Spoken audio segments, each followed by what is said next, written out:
Hello, everybody. Terry Hardin, Walt Disney's legendary Imagineer here. Welcome to Ask Me Anything Friday. That kind of makes you think that maybe you could ask me anything on other days when I'm broadcasting. And of course you can. And if I've got time, I'll happy to answer it. But the Ask Me Anything is really set for Fridays.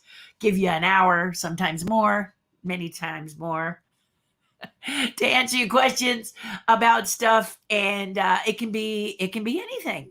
If you're just joining us, welcome. If you've never been to the Terry Hardin Ask Me Anything page and you're curious about it, why Terry? I'm Walt Disney's legendary Imagineer. I have worked for Disney in multi capacities for over 40 years. Wow! Yeah, 40 years, and I love it. It's great. It's great. I'm known as the come here, get away Imagineer, which means I'm a contractor level. I don't actually work in the studios anymore, but this is because I own my own company. And owning my own company, we just worked out a way that we can help each other, and that's what you want to do. So when Disney needs somebody to come and help them, a few more hands that are really happy to be last hired, first fired, that's me. I love being a part of that. I love that. That's for me. Many of you want to be adopted by Disney. We can talk about that. Just ask me in the comments over here if you'd like that, or over here if you're on YouTube. And do subscribe if what I'm saying interests you. It is kind of looking in a freeway brain, as besides Disney, I am a Jim Henson puppeteer. I have been in films like Ghostbusters, Men in Black, etc., etc. I do and create puppets and cosplay characters for people, for myself. I haven't done it a lot lately because I've been doing a lot. I've discovered painting, and just got to move a few things. But over here, it's kind of a little bit dark, but it's a painting that I'm working on, and the example is here. This is my example, and this is my painting creation. And so I've been painting. I've been trying different processes because the goal is to soon teach you not necessarily painting, but sculpting, puppetry, cosplay building. I have shortcuts at every level, and I want to start creating online courses. So in order to do that, I've been taking online courses to see what I like and what I don't like about them. Yeah. And there's a lot that I don't like about them. And it's not, if you have an online course, I'm not speaking that I don't look at every course to go like that, to nitpick everything, but I am looking to see, for example, camera angles and things that work. Like I am taking a course on painting now where, as the instructor is showing me, she doesn't cut in close enough for me to see the paint stroke process. And I'm a beginner in painting. This is why I chose painting, because I want to be able to I want to see how are you holding the brush? How are you getting the paint on the brush? How are you applying the paint to get the effect that I like, that I've seen in your work? Right? Well, these are things that I'm going to ask myself when I teach you to do puppets, sculpt. Am I getting in close enough so you can see the stitches I'm talking about, so you can see the sculpting methods, so you can see the tools? Am I getting in close enough so you can see them? So I'm always asking the question. The other thing, if you're someone who wants to do an online course, is, and yes, we will talk about the annual passes, okay? If you are going to do an online course, I don't think, and this is, let me just give you this little life hack, if you will. This is something I do all the time, so please subscribe if you find this interesting. I would really appreciate it. And ring that bell so when you know there's new. But I'm very consistent because I was told to be consistent and be teachable. Anyway, I don't think when you're doing instruction of any kind, that you need to badmouth other types of processes. Do you know what I mean? So let's say I love sculpting in Chiffon, which I do.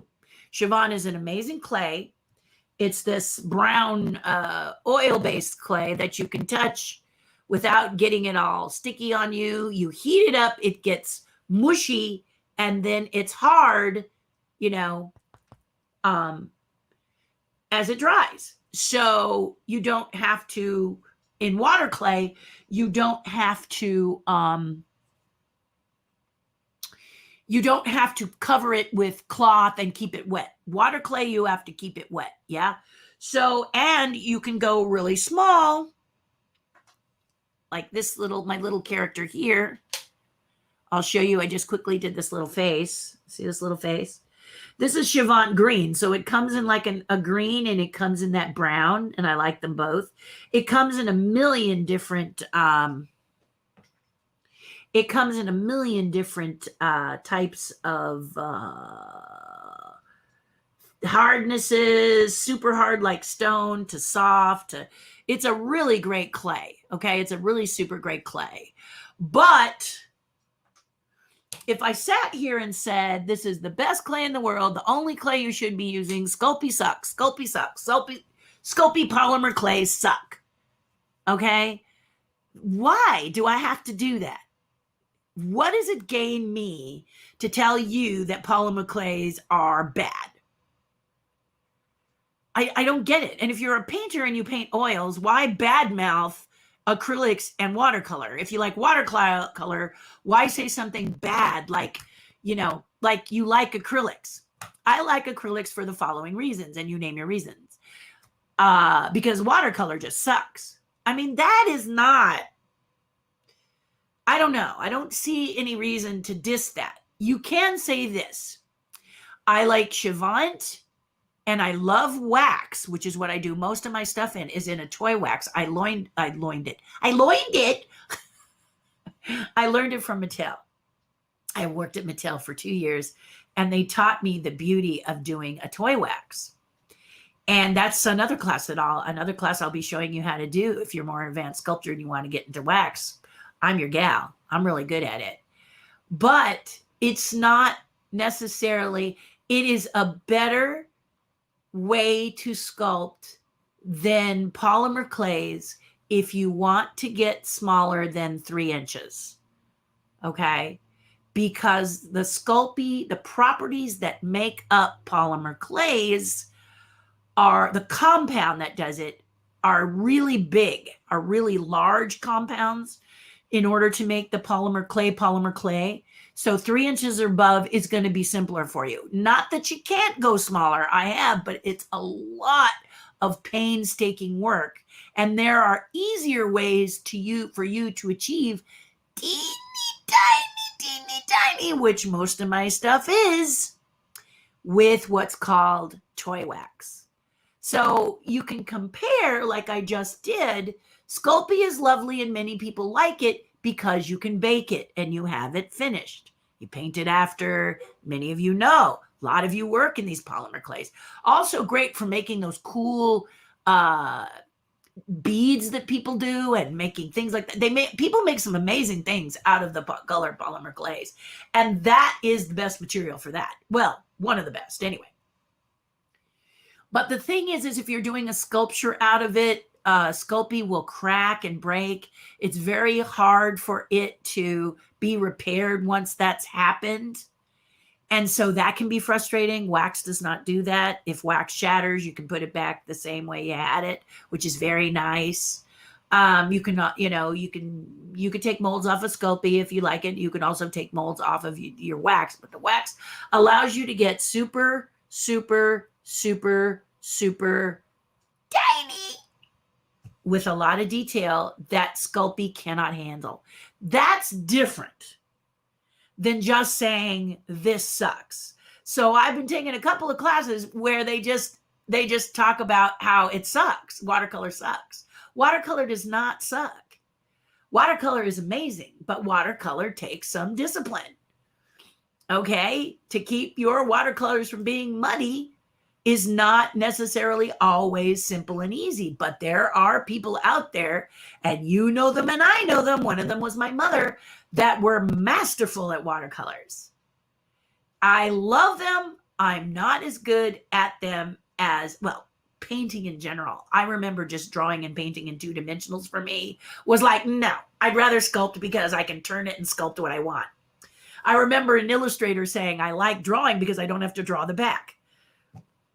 Well, that's why I like sculpting, because if I want to sculpt this side or want to sculpt a hand going out like that, I just sculpt it. I don't try and fit it in a drawing. It was challenging for me.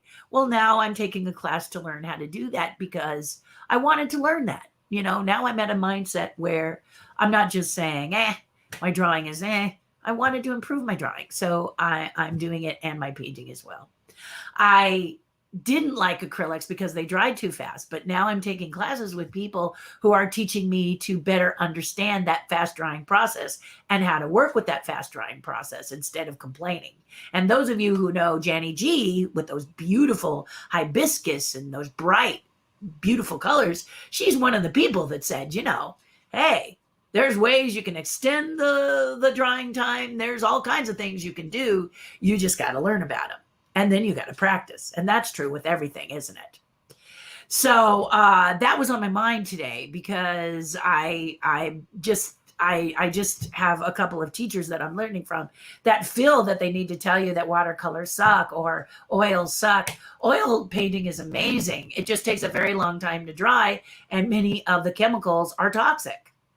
So you got to prepare for that. You got to have well-ventilated areas. You got to wear gloves. You got to protect your skin. But oils are amazing. They're an amazing material. All the old masters loved them, guys. And they have, you can really do some stuff with oil. But acrylics, I've seen amazing things with acrylics too. Basically, what is the message from all of this is learn it, practice it. And you too will appreciate the properties of everything.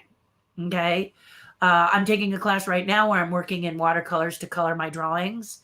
And he is teaching us how to keep them from being muddy, because that was always a frustration with me personally, is that I would get the true watercolor colors. So I'd get the watercolor that was orange, or the watercolor that was purple, or the watercolor that was green, instead of taking the primary colors, red, yellow, blue, and mixing a green, a purple, or a purple, because I'd get it too muddy all the time. But he's teaching me how not to get the muddy. And isn't that lovely that we have things like YouTube, and we have people with their classes, tons of classes everywhere, where people can teach you how to not do that which has been frustrating you. So anyway, if you're teaching anything, there's no reason to say that's worse than one of the areas that they do a lot of bad mouthing of the other guy is weight loss. Weight Watchers versus Herbalife versus Lendora versus Jenny Craig versus. Don't do the other one. They don't work. Do us. And I don't know. It's like politics. Why do you got to badmouth someone? Show me your good side. Why you? Don't give them airtime. Tell me why you. Why Herbalife? Why are you so good? Why? Or anything. Why are you good? Don't give them airtime. Okay, I got that off my chest. The annual passes are back. I know. It's, what is it? 12 minutes. What is it? Let me look. 13 minutes into the broadcast, and I'm finally getting what's on the thumbnail. The passes. Oh my goodness. Tell me about, in the comments, are you excited for these passes? I wasn't sure. I was not sure if I was excited about the passes. I started to read about them, and I was like, the prices are 2019 prices. This is what the news said. But I was feeling like they were giving less. But I have to say that I waited to voice my opinion publicly, like on an AMA today, because I went and spoke to Terry's Tribe. That's right. I have a Patreon page, and it's called, you go here to be a part of Terry's Tribe. You just Google Terri Hardin, and we call our group the Tribe. That's what we call it. Okay. And it's a group of people that are just about helping each other, supporting each other. And I had a rough road at the beginning of the week, and they helped me smooth it out. And so they helped me as well. But please go there for as little as $5 a month, $60 a year. You can be a part of it. I do a broadcast every Monday and Friday privately just for you on Patreon. And then we have a Zoom call. And it's the Zoom call I'm talking about. I hope you will do this. Do this. It would be really pretty. But it's the Zoom call I'm talking about. We were on a Zoom call and I have two people. Well, I have more than two people. Let me just. I was on the Zoom call and I have a lot of people who really dig deep into Disney, Disneyland, Walt Disney World. So if I have a question about Disneyland or Walt Disney World, all I have to do is be on the Zoom call and ask it of my tribe. They all can give me some really good information. And two of the people, Stephanie and Adam, as well as Robert. There's many people, okay? But one of the questions that was asked in the tribe was, if I want to buy an annual pass, better known as the Dream Key, and if you saw my Magic Key, Dream Key is one of them. If you saw the thumbnail, I stated that the Magic Key sounded familiar to me.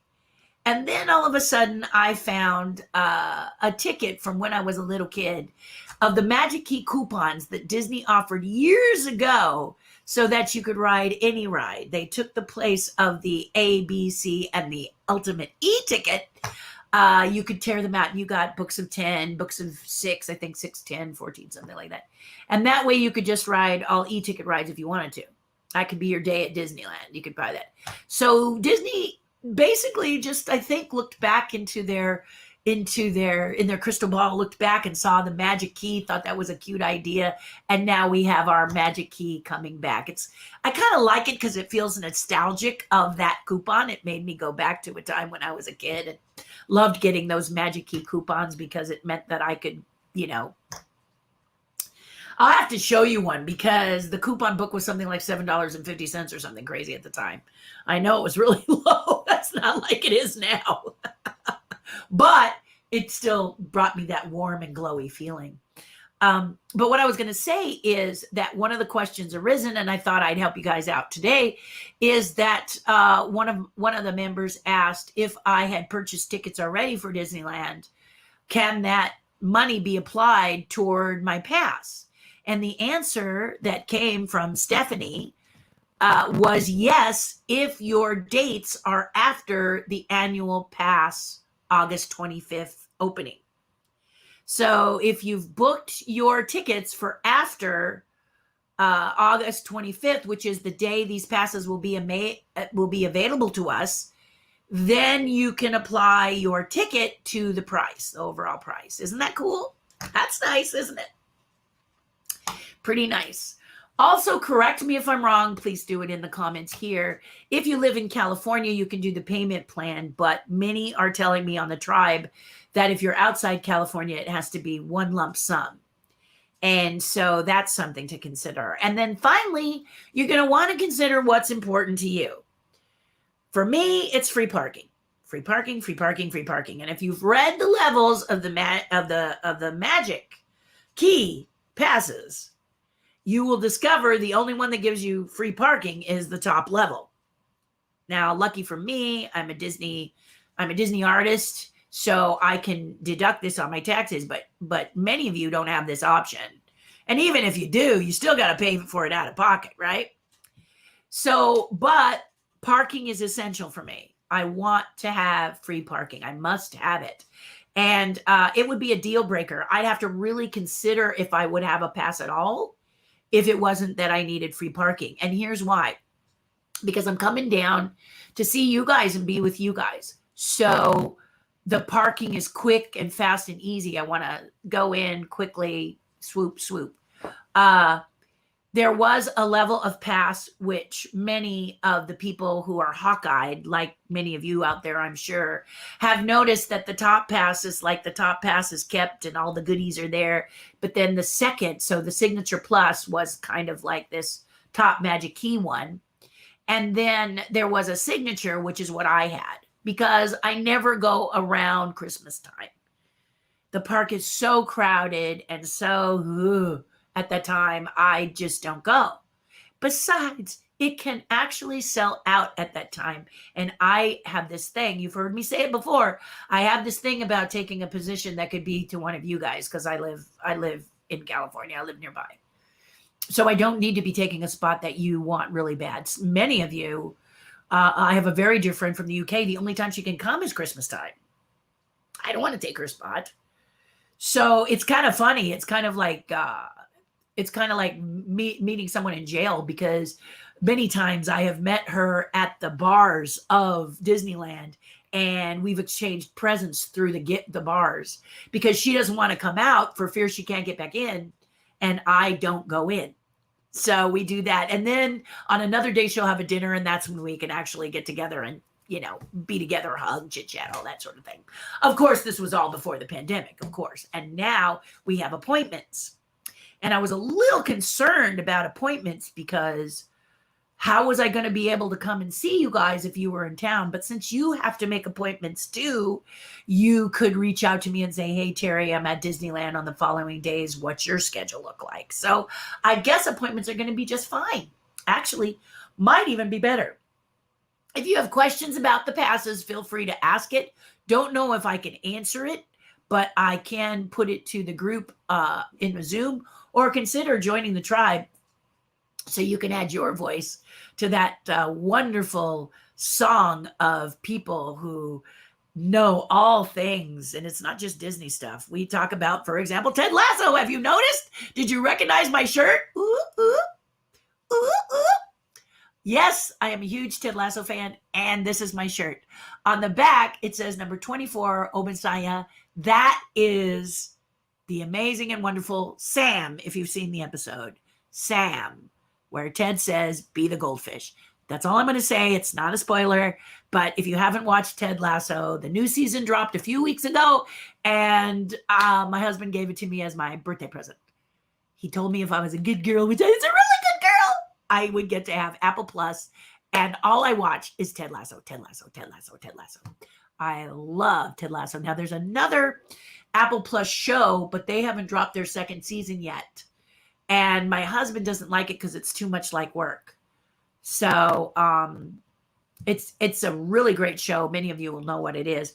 It goes, but it's a great show. But I would have to watch it without my husband. And Ted Lasso, I can watch with my husband. So the idea was to buy this baggie. This is an extra large. You can see it's baggy. You can see the shoulders go down here. It's available at the Warner Brothers store if you're someone who loves Ted Lasso. The only sad thing is there is no, let me stand. There is no logo across the front. It's not here. See how it's not here? And that was the Dubai Air sponsor for the team. But according to soccer do's and don'ts, every year a team can have a different sponsor. In some cases, that's not true. Like, for example, the LA Galaxy is sponsored by Herbalife, and Herbalife has sponsored them for years. And as a result, they have been winning the cup because they've been actually not only being sponsored by Herbalife, but enrolled in the nutrition program, and they've benefited by it. Many of the athletes of the LA Galaxy has helped Herbalife to create new products, and so it's a nice symbiotic relationship. But in most cases, I understand that soccer teams, which is what this is, soccer teams can have different sponsors, which means that the sponsor across the chest can change. The colors of the shirts can change. So I think Warner Brothers, knowing the American like they do, that would be me, might only want to get one shirt, may not want to buy all the different shirts. But in this case, I was torn between Sam and Roy Kent, Sam Obensaya and Roy Kent, both my favorite characters. And so if the shirt changes, I think I will get a shirt that has Roy Kent's number on the back of it. You can put your name on it. You can put any name on it. I just wanted the characters on mine because these people have been life-changing for me, inspiring for me, just making me so happy to see that a show can be created that is about getting good actors, having a good feeling, having a message that will that kids and adults need to hear every single day. And it's a great show. It's a great, great show. So if you have questions about the passes, if we can talk anything. That's why it's called what? Ask Me Anything. And again, I'm Terri Hardin, Walt Disney's legendary Imagineer, international trademarked artist and speaker, as well as a Jim Henson puppeteer, done Ghostbusters, Men in Black, you name it. If you Google me, it's just like the credits at the end of a movie. It just keeps going. And wow, I am grateful for all of the work and the things I've done, but I'm shocked myself. So I look at it and go, that cannot possibly be me. Seriously, guys, I do. And finally, I do want to show you one thing for sure, for real. This is my book. I've illustrated a new book, written it with my best friend. It is called Giggling Pumpkins. Oops, I'm in the wrong spot. There I am. I'm in a better spot now. And you can go to my website, and my website is right here. You can write to terri@terri.com. That's my email, but I really want to take you to my website, which is this one. www.terrihardin.com. Above my head, you'll see the words online store. Click on that, and you can pre-order the book, which will be available in September. Right now, it's $18. It's regularly $22.95, but for pre-sale, you can get it for $18. And if you're someone out there that would like to buy 10 or more, please email me or message me or reach out to me, and I can give you a little bit better break. This is a great break at $18. But, let me know how many you want to order, if it's for a school or whatever, and we'll discuss, okay? All right. Or if $18 looks good, just buy 10 for $18. It's all completely up to you. All right. So let's get to your questions, because it is called Ask Me Anything. I mean, after all. And, one of the things I want to point out is, if you happen to be someone who's kind of giving a peek in and not talking about it, and you are a YouTuber, which many of you can be, if you've seen your numbers go down, don't panic and change things and all that. The numbers, if you're following, and there are people out there that don't even know what I'm talking about, 60,000, 58,000, give or take 1,000, whatever. Right? I'm not that person. If you look at my following, I'm like a little over 200, I think. And the idea is you build it slowly, and maybe a video will hit. They're always on. I don't know. But my point that I'm trying to make to all of you is that the pandemic has kept us cooped up in the house for way, way, way too long, and looking at screens for way, way, way too long. So the lack of viewership may just be that people are out in the world. They're gardening, they're bike riding, they're boating, they're swimming, they're surfing. Who knows what they're doing, but they're doing it outside. Yesterday, myself and my little dog, we were so excited to sit outside in the cool weather. She was laying on the pavement, kind of the pavement with the sun kind of sizzling this side, and then she rolled over and she sizzled the other side, and all the time panting.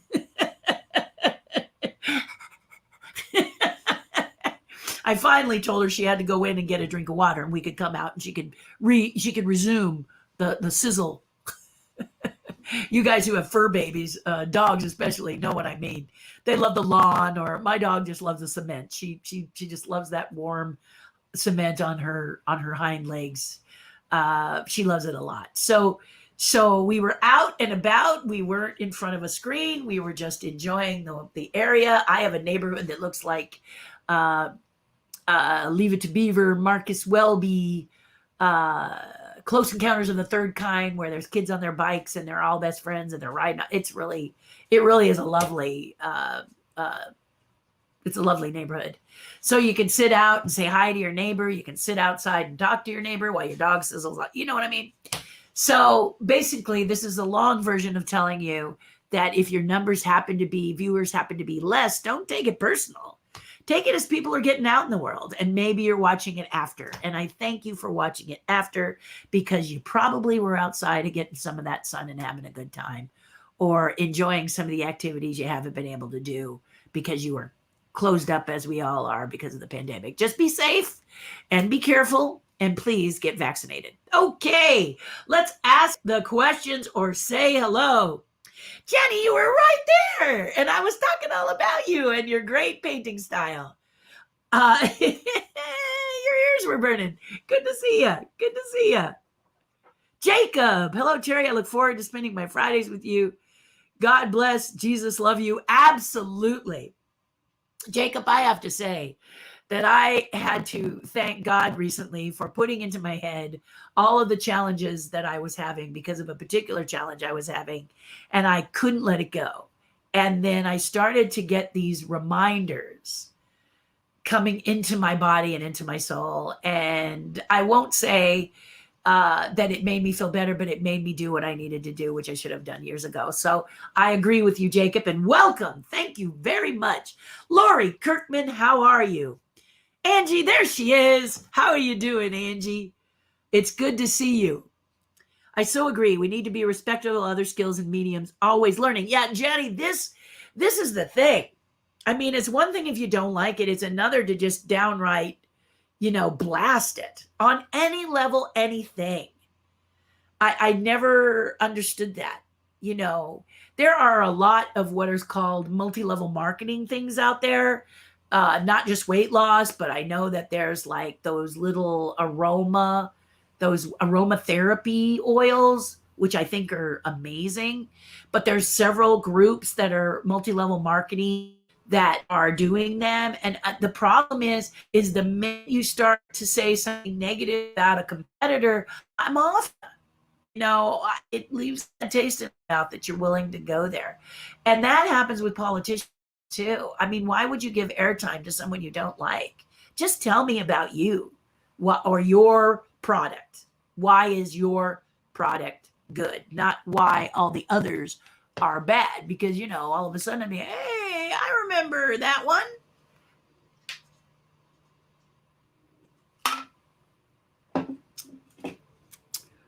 So I agree with Janny. Let's just respect each other and be cool to each other. Jacob says, I've heard you say that you are a voiceover artist. If that is so, what have you done? Where can we hear you? Dinosaurs, the TV show on Disney Plus, which just saying that, Jacob, is amazing to me. Because many of us out there thought Dinosaurs was going to be DVD and an occasional broadcast, might do 1 or 2 episodes. But throughout Dinosaurs, I do voices of characters. The main characters are all done by what Disney says professional voiceover artists. And what's a funny thing, if you're a puppeteer, you do voices for your characters. I don't care who you are. You're going to do voices for your characters. You're a little kid, 6 years old, you're doing voices for your characters. You're a big person doing puppets, you do voices for your characters. But Disney has this thing that if they hire you as a puppeteer, they don't necessarily believe that you can do voices for the characters. They do seem to be coming around to that. I know they have a lot of sound alikes for things like Kermit the Frog, Fozzie Bear, Miss Piggy. So they might be coming around for it in that respect. But in films, a lot of times, and I remember doing Country Bears, I did the voice for the whole thing. And then they overdubbed it with a lady who duplicated my voice. So why not just hire me is your question? Well, it's my question. But that's one thing. If you dig back, I was the voice of San Diego in the early 2000s. Must see San Diego. And I did that. And that was a surprise because I did so many character voices before that time. And they had heard me speak in these ranges and they wanted that see the world, SeaWorld, Legoland. They wanted to have that sort of hypnotic low sultry voice. And I don't know if they got it. There's also a show called Renegade, called the episode is called Maltese Indian. I did the parrot, which was hilarious. I got that because I did a show called Lost on Earth. You might be able to Google it and find it. Lost on Earth is kind of lost, but it was a Quincy Jones production, which was lovely because I got to meet the great Quincy Jones, which was a joyful experience. Whoopi Goldberg had said that he was an amazing man, and she was right, because she's an amazing woman, and amazing people stick with amazing people, don't they? In any case, got to meet him. He produced a show called Lost on Earth about aliens who watch a puppet show and think that their puppets are human, and they come down as puppets. And I played a character named Angela, and my voice was very deep like this, and this is the character that I voiced for the 13 episodes of Lost on Earth. But one of the shows, I did a parrot. Hello, hello, hello. That's all I said.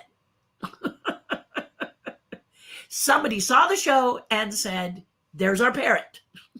Renegade saw the show. There's our parrot.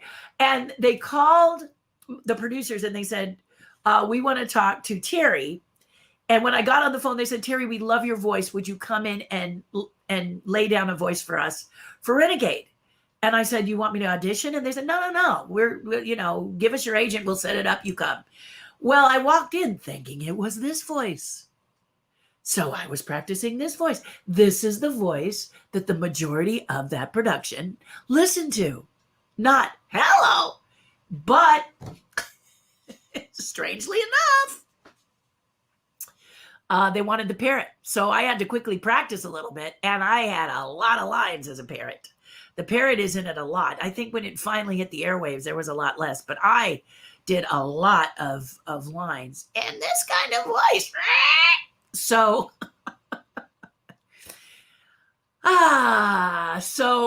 you never know. You never know, Jacob, where your voice is going to be. Another story I can tell you is when I was a little girl, age, was I, like 12?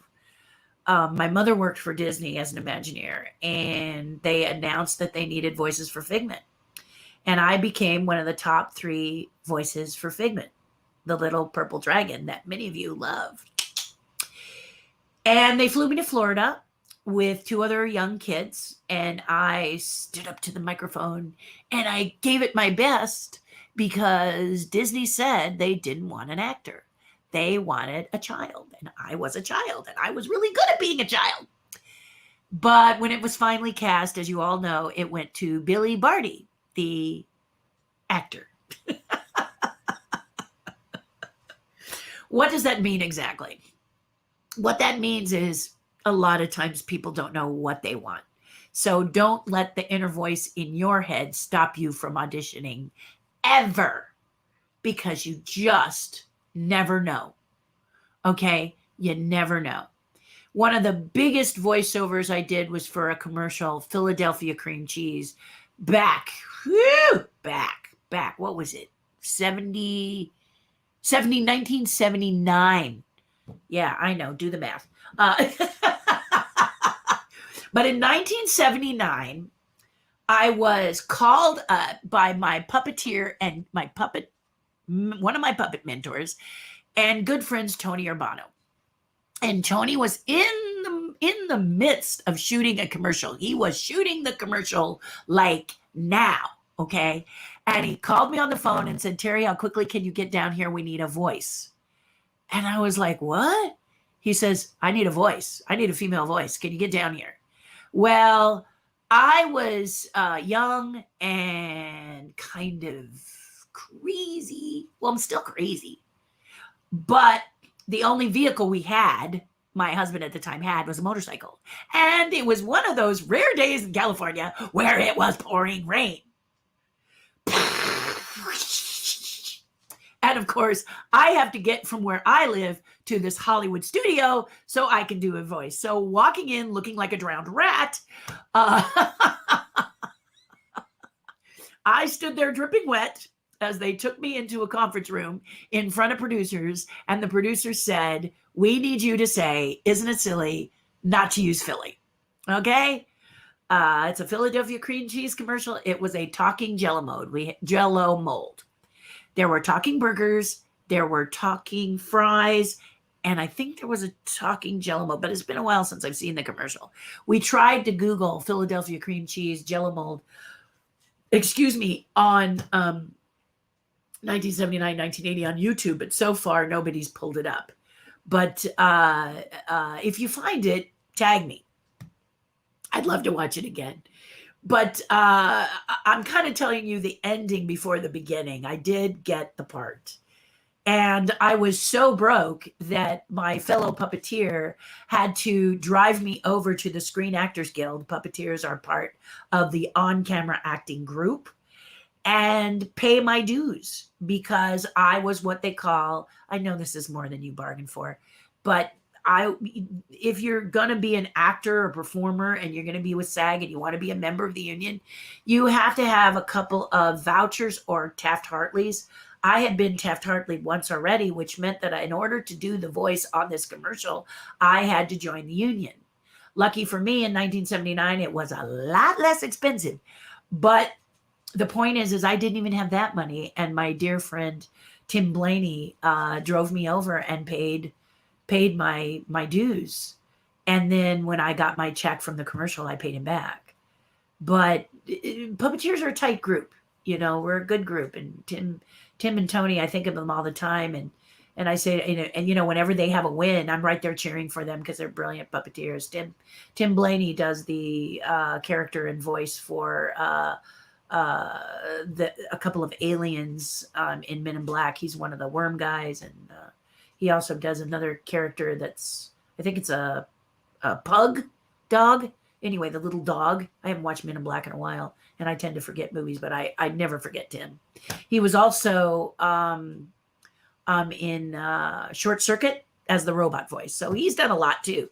But anyway, so there I was standing in front of producers, and they said they did not want a character voice. Okay, they wanted upbeat, happy. The line was, "Isn't it silly not to use Philly?"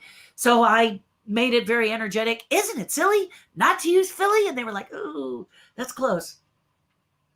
But not quite. Can we have it like a little more? We don't know. And it was 3 people sitting across the table from me while I stood and did these voices. And they said, a little more energy. So I went, "Isn't it silly not to use Philly?" And they go, "God, you're close." "Terry, you are really close. You are really close." And so I did, "Isn't it silly not to use Philly?" And they said, "That's it." No character voice. So my bottom line message to you all out there when you audition for voices is, do your voice. Okay? Just do it. And because you never know, they're going to hear it, they're going to love it, they're going to think it's amazing. I could go on and on about voiceover stories, but Jacob, I hope this helps you. Yeah, there's quite a few, probably many that I've forgotten, but you could finally see it. And then here on my channel, I'm always imitating people. Well, not imitating people, but always doing some sort of silly voice. I don't know why. I've done it ever since I was a child. My mother says that when she pushed me in the shopping cart, I would sing every jingle of every cereal box or state the tagline. "Silly rabbit kicks her for trids," Tricks are for kids. So either I was watching too much television or I just had this ability to do that. So my all-time favorite painter is Norman Rockwell. To those out there watching this, like Terry says, Google it, LOL. Yes, Norman Rockwell. I have an amazing book back here that is a limited edition of Norman Rockwell paintings. And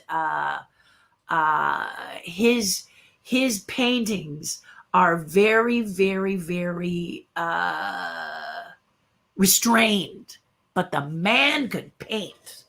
In fact, many of you who love Disney know of the Mickey painting where Mickey's leaning out and painting, what is it? Mickey's leaning out and painting Walt, or Walt's leaning out painting Mickey. That comes from a Norman Rockwell painting. I'm trying to think, I'm just wondering if I can access my book.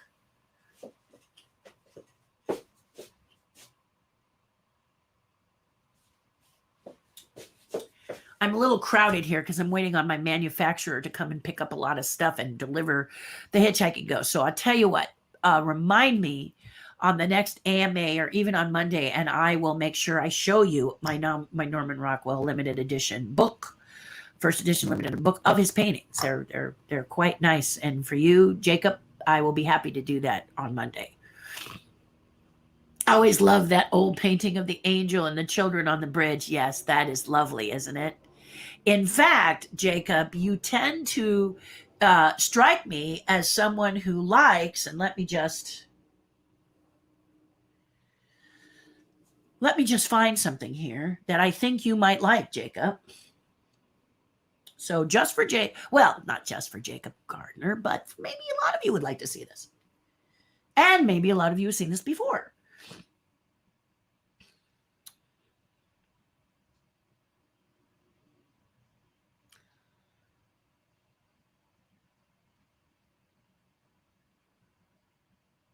I love it, so I just have to find it. Me being an artist, I've got tons of stuff in here, but I'm hoping, pardon me, little snorfly today. I don't know why.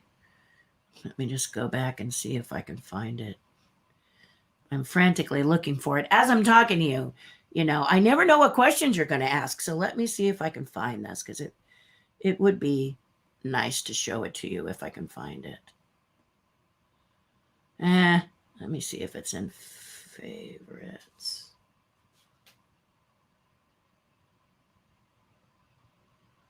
Might be in favorites.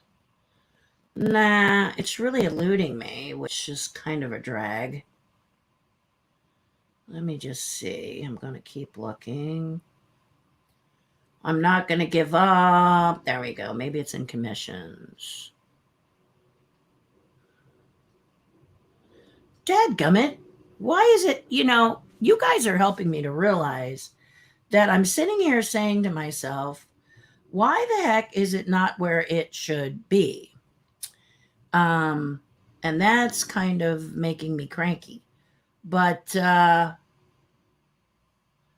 I'm going to look a couple more places and maybe I can find it. It's in here. It's just a matter of me getting a little cranky because I can't find.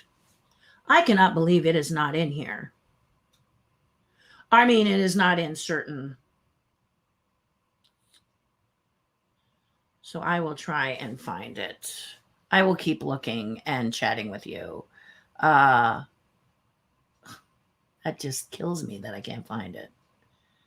I'm like, seriously, guys, this is ridiculous that I cannot find this thing. But anyway, I will show it to you as soon as I find it. I'm just laughing at myself because I don't know why it's not in here, because it is a beautiful piece of artwork and I've shown it to people many times. And I'm sitting here thinking to myself, what the hey, man?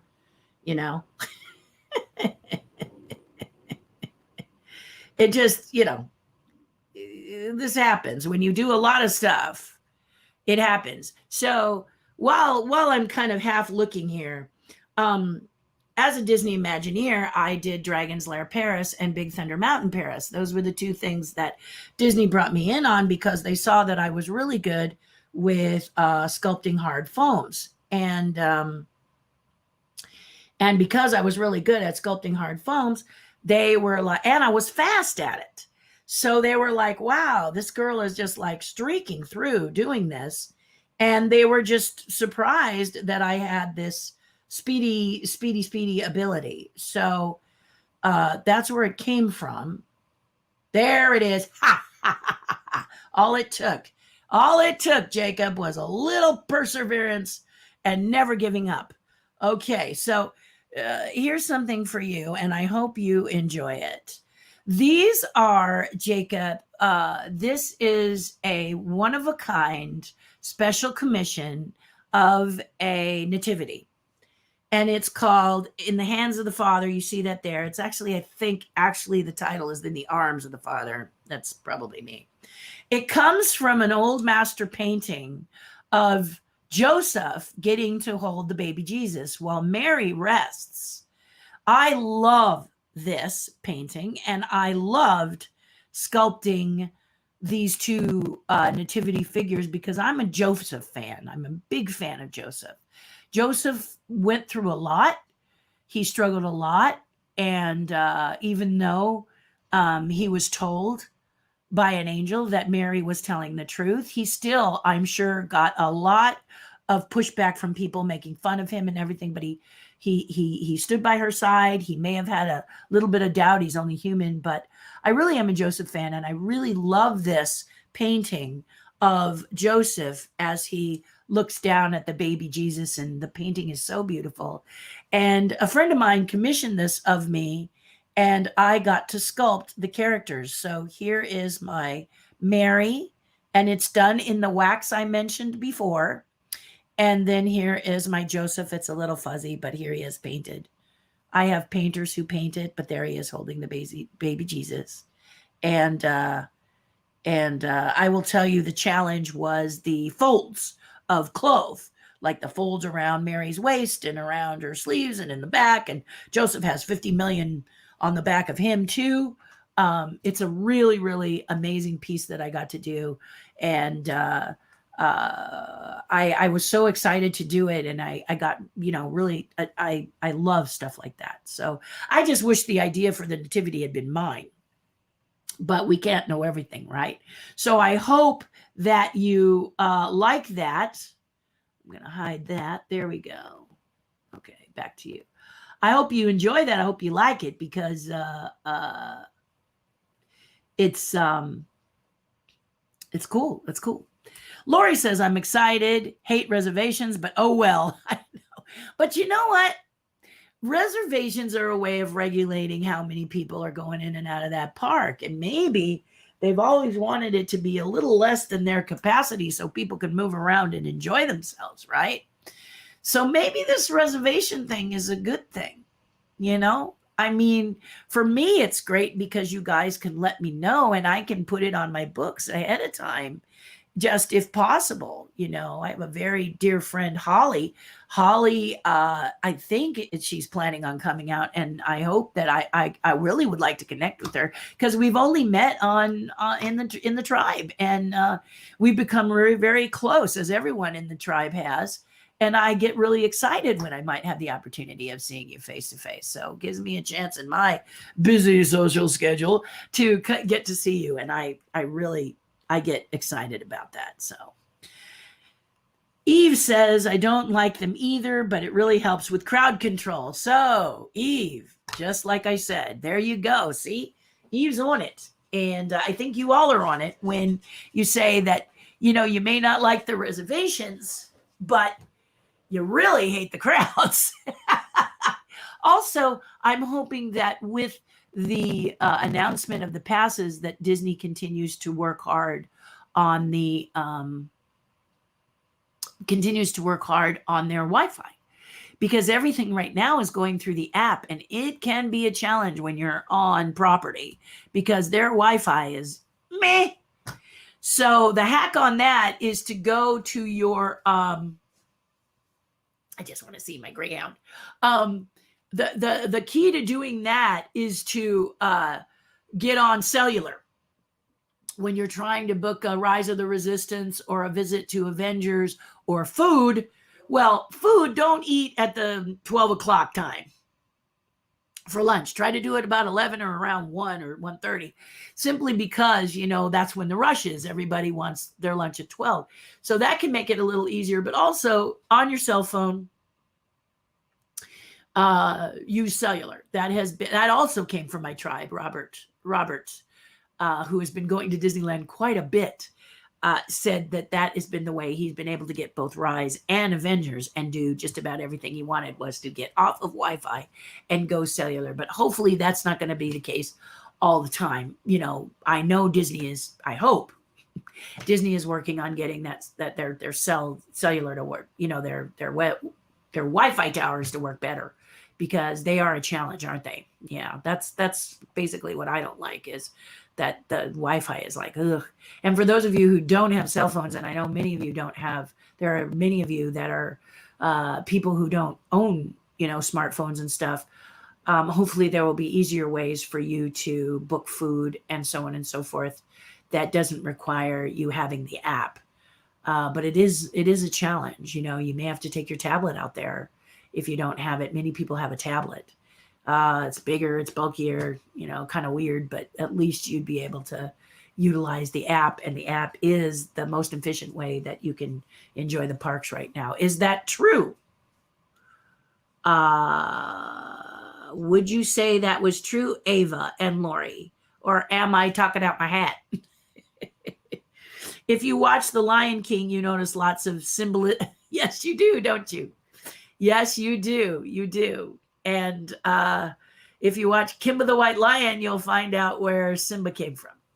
And we won't go into that. We're going to move on.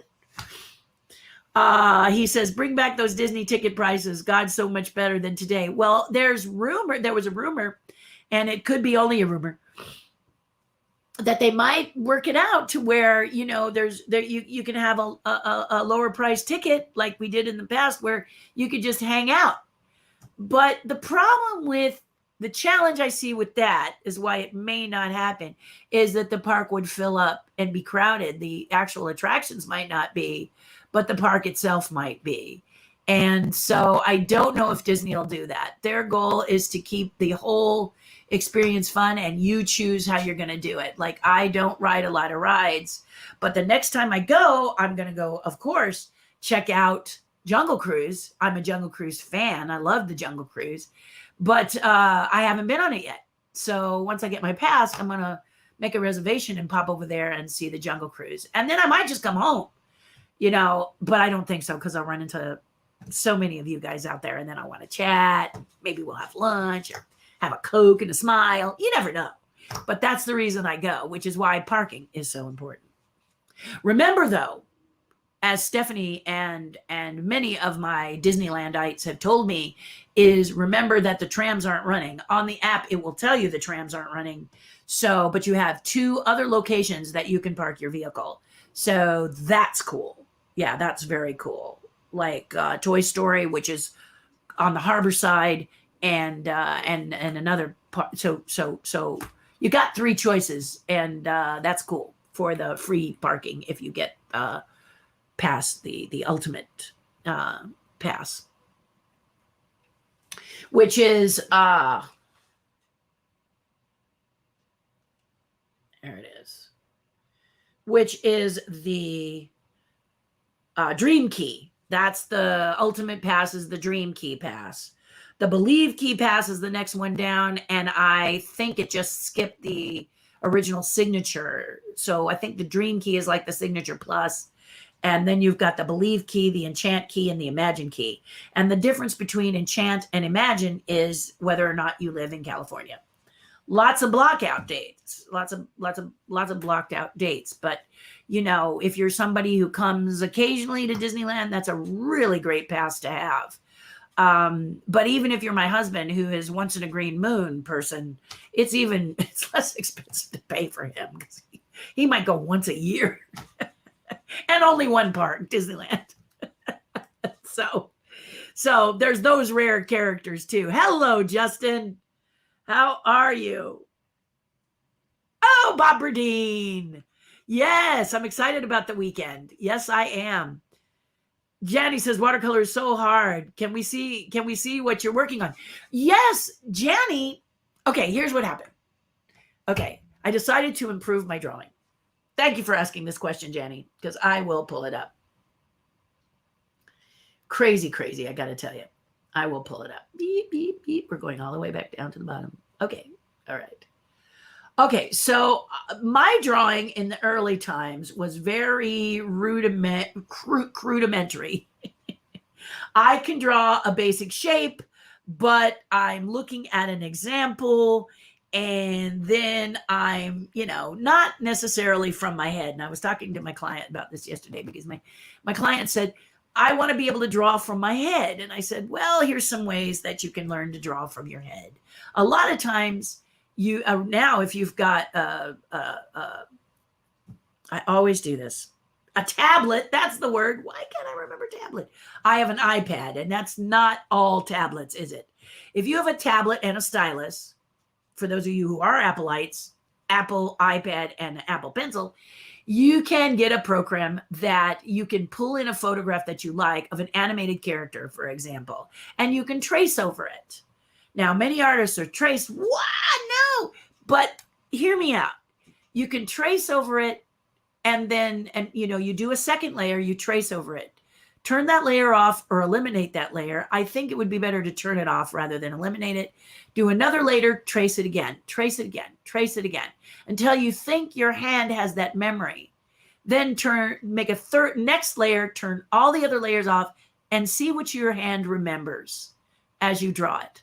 Then pull the other layers up and compare, and back and forth and back and forth.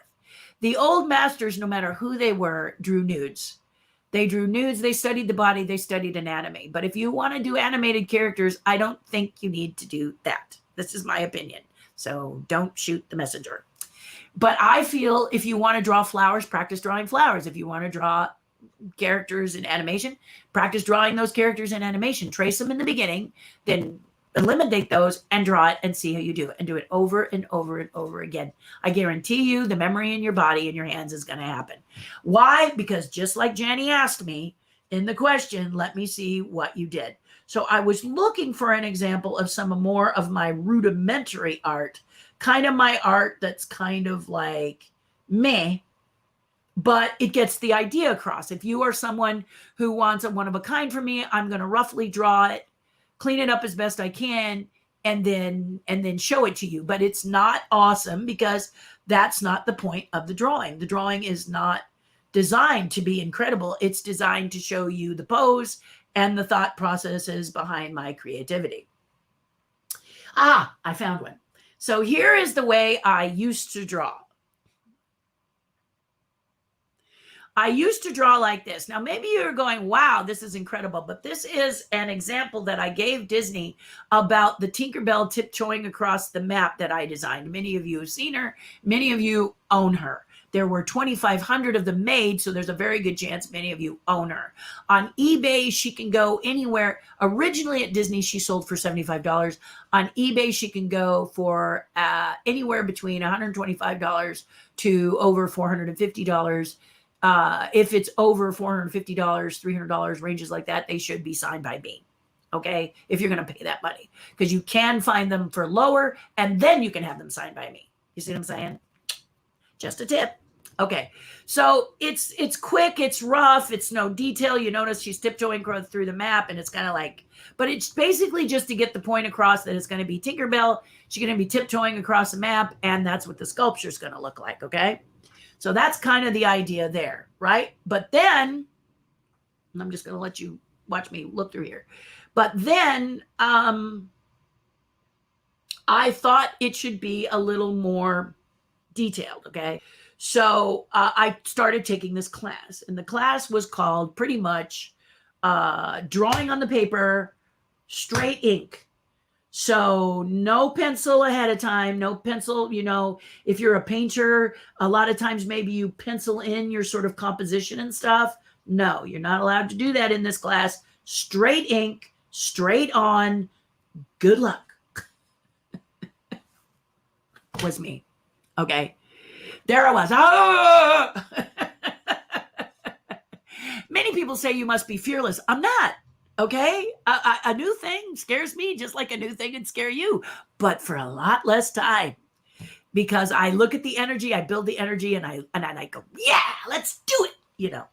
Let's make those mistakes. Okay. So he taught me, and I'm going to show you some of the stuff that I've been doing in the class, and it will then, Janny, get to watercolors.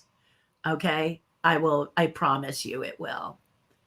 So my art has improved. This is all straight ink illustration. You remember my Tinkerbell?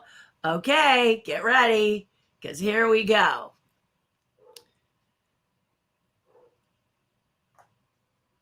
This is a kickin' teacher. These are my straight ink on paper line drawings. Just like yikes. Okay, some of them better than others. I'm doing straight ink, and I'm going to be sweet to you guys and show you all of my illustrations. Look at this one. So this assignment was to use everything that we had been training to draw and things that we liked or whatever, and incorporate it into a full-on drawing using only the black ink, and creating depth by cross-hatching, by coloring in, and I have to say that I'm happiest about the water that the turtles are swimming in. Doesn't that look like water? I mean, wow. Like, wow. I was excited, and you will get excited too when you're doing this kind of art. Then he had us do 4 pages. Seriously, 4 pages? Really? Arg. 4 pages of an object. And I chose a shell because he loves warriors, and I was pretty warriored out. I mean, you guys saw. Look at these warriors. Warrior, Viking warrior. Back here, skeleton warrior. My teacher loves warriors. So I drew shells. And I had to do the various angles of the shell. I've never done perspective. I avoid perspective. You saw my Tinkerbell. She was kind of flat. So now I've got to create perspective. I have to create depth. I have to create shadow, all in straight ink. And I was like, so here's all my pages. I mean, back of the shell here, half cutaway shell here. I'm trying to see, because they're not, okay. And he said, here's one thing he will allow you to do. So right here, you see, let me see if I can enlarge this for you and you can see it. There it is. You see right here, those little dots by that shell on the left, and the shell, the little dots around the shell in the middle, that's what he told us we could start to do to kind of, in the beginning, map out what this is my painting I'm working on right now. My second painting. That's another story with that teacher. But this one right here are the drawing pieces. And so he was having us draw in ink these pieces. Then he pushed us further and made us draw forced perspective, which I'm going to tell you right now is me going like this. Okay, because it's not easy. So here they are. I decided to do, he wanted me to do a skeleton, inside skeleton. I decided to do a chameleon again because he was showing us warriors. I love him. I love this teacher. I'm just a little bit warriored out. Okay. So, and I wanted to do dragons. So the closest to a dragon, but you're seeing it. You're seeing me like the one up in the corner. I started to mess up. So I said, no, moving on, going to another page. Oh, my virtual chalk walk stuff. But anyway, so you can see that it's very challenging. So let's get to the painting where he had us do a full on, like you saw the full on. Okay. The idea was to take a white sheet of paper. From that white sheet of paper, draw a scene. Okay. So something happening. In his case, it was can you guess what? A warrior with a sword that was sweeping across the front. Whoosh. He made like the whoosh lines and everything. And then you color it. But the caveat is you can only use 3 watercolors, the primary watercolor colors. So the red, the blue, and the yellow, better known as, anyway, I'm going to say red, blue, and yellow. He had you super artists know what those are in the certain terms. But red, blue, yellow, the primary colors, and one other color I could add after.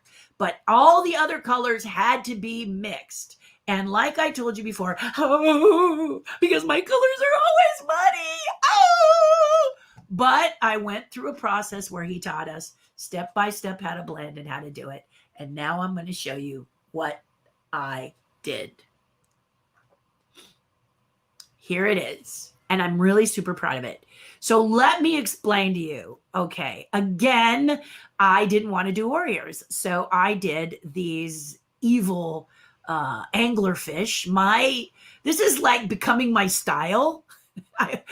This is the other thing, Janny, I do. I want a style. This is becoming my watercolor style. So let's talk about this a little bit.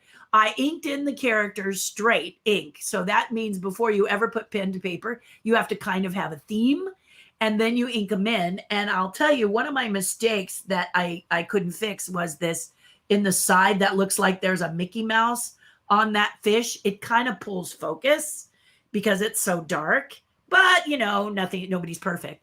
The idea was the light source had to come from where was the light source coming from? The last piece I did, he said, I'm not sure where the light source is. So could you think about a light source when you're painting? The yellow was lightened with water, or it was blended with the red to make the oranges. The blues and greens were blended, and they're not, I'm telling you guys, they're not muddy.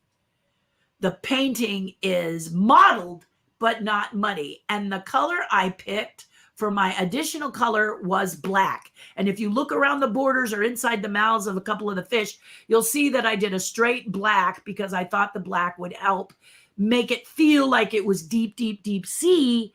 And so I chose black. But this guy is really good. And he's like, I've had people at Disney say, the kids are taking over, and what do they know? I knew more when they weren't even born, blah, blah, blah. If you're an older person, don't let that stop you, because the young people are unbelievable. This teacher has got to be between 20 and 30, if I were to guess. And he's just amazing. And he's a taskmaster. I haven't been in his class for about 2 weeks because I've had so much I had to do.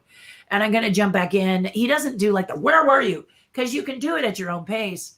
It's just that he's going to comment on it and say you took a little time. And the reason is because it's super forced perspective. This is the next class. And I'm doing his training in chunks. I'm actually following along with him and drawing on the pad in sections, making sure I get those sections down and feel it in my hands, as I've suggested you do if you want to begin drawing. And if you have more questions about this, I'm happy to show you what I mean. And then the memory of it. And now I've got the last phase of the class, and then I've got to draw it myself. And when I draw it myself, all that'll go away. It's got to come from my head. He doesn't say it has to. You could use models if you want to, but since this is a goal of mine, this is what I've asked for. And it's quite amazing because I've never had watercolor that didn't look muddy, or the paper pulp starts coming up and stuff. And I'm happy to say that it didn't happen. So thank you, Janny. And it's been amazing. It's been nice to have to only worry about 3 colors. Now, I did a fabric design, and you have to be a little more careful there. You need to mix the color before you apply the color. Sometimes, like on this paper, you can apply the color right to the paper. But when you're doing fabric, sometimes the fabric is really, like cotton, is really absorbent, and it's hard to mix in the fabric. So you want to make sure that you mix, and those are different types. Those are paints for textile paints for fabric. So they can be a little different. So be sure you practice on swatches and stuff. On swatches and stuff, so that you know it's going to behave when you do your design. If you're going to be on clothing and stuff, which I love to do, hand painted clothing. So, but it's expensive. So,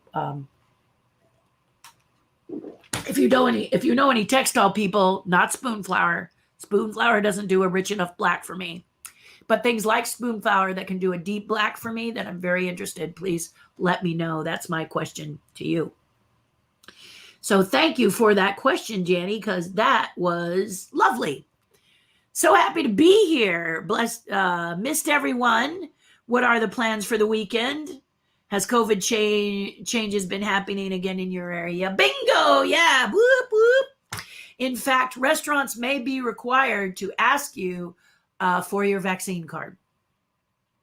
And I don't know how y'all feel about this, but I'm done with this virus. Whatever it takes. You want my vaccine card? You want me to hop on one foot and pat my head and rub my stomach right now? Whatever it takes to show I've been vaccinated, please, because I would really like to move forward. And there was a guy, Angie, on the radio yesterday that was just adorable, because he said, people who aren't wearing masks say, I hate wearing masks. And he said, newsflash, Nobody likes wearing masks. We wear them to protect others. We don't like wearing them. And I got a giggle out of that because he's absolutely true. I don't wake up going, boy, I can't wait to get that mask on and in this horrible weather and sweat to death. You know, nobody likes it. We're doing it because the CDC and all of the people who are helping us, they are trying to understand and know what this virus, this variant is doing, but they don't. And they want you safe, and they know if you mask up, that's an extra layer of safety. So, hey, I'm in. And to get vaccinated is the ultimate protection. And yahoo, go, go, go. So I don't know if you don't want to be vaccinated, what your concerns are. But my appeal to you is that it protects you from having to, spread it to somebody that you love and then possibly planning a funeral or having wishes and things that you wished you had done, you should have, could have, would have. It protects your heart. It really does. It protects your well-being. You are gonna, I think, mentally and emotionally, you'll feel better. If I'm wrong about that and you have a reason, then I'm wearing a mask to protect you just in case, even vaccinated, I'm a carrier. I don't want to give it to you, especially if you're not vaccinated. So whatever your belief, I urge you to get vaccinated. I had those fears in the beginning too, but I just didn't want to be someone who was spreading it around to people. I didn't want to be that person on the hospital bed saying, I'm ready to have my vaccine now, and having the caregiver and putting the caregivers through, or putting the first line responders, the nurses and the doctors, through having to tell you it's too late. So please think about it. That's all I'm going to ask you to do, is please think about getting a vaccine. It's really the best thing for you. And don't take offense. I don't think any ill of you. Okay. You have your reasons. I'm just asking you to please reconsider. Okay. All righty. So the changes are, rather than to lock down restaurants from having indoor dining, is to have restaurants request your vaccine verification that you've had it done. So we'll see. Not happening yet, but we'll see. Indoor spaces, we all have to wear masks because there's a possibility that we who are vaccinated are spreading it, even though people said, no. I kept saying, are you sure? Are you positive? Are you sure? Do we really know? And I wore a mask because those of you who've heard me here before, I say, when in doubt, wear a mask. I mean, I've actually got a lot of practice from before. So, okay. I will say the N95 ones are just like, ugh. Those are the ones that are really tough. And when I go to see my mother, I have to have one of those. And those are like, wearing a suction cup on your face. It's tough. But I want to see my mom, and I want to keep her safe, as well as the other two people in the same room of her convalescent hospital. So I'm just going to do what it takes to protect them. All right. And I hope that maybe this is something you haven't considered, and that will make you go get a vaccine. All righty.